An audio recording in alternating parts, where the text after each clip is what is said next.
Hello, আসসালামু আলাইকুম। আমি যেই জায়গাটায় থাকি, এই জায়গাটা থেকে ম্যানহাটন এই যে দেখা যায়। এটা যেটা দেখা যাচ্ছে ম্যানহাটন।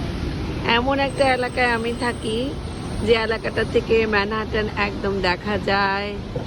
তারপরে এত ফ্যাসিলিটিস, টি-মোবাইল, ডানকিন, স্টারবাকস সব কিছু কাছে। এই এলাকাটা ভীষণ এক্সপেন্সিভ, তবে ভীষণ নিট অ্যান্ড ক্লিন, সেফ, কিন্তু খুব এক্সপেন্সিভ। এলাকা থেকে এখন আমার যেতেও ইচ্ছা করে না, কিন্তু এই এলাকায় থাকাটা খুবই কষ্টদায়ক। দিন দিন রেন্ট খালি বাড়ে আর বাড়ে, কী যে করব বুঝি না। কিন্তু এলাকা থেকে যেতেও ইচ্ছা করে না, আবার থাকাও খুব মুশকিল হয়ে যেতেছে। আমি আপনাদের একটু দেখালাম আমি কোন এরিয়াটাতে থাকি। দারুণ একটা নেইবারহুড, এই জন্যে এখান থেকে যাওয়া হচ্ছে না।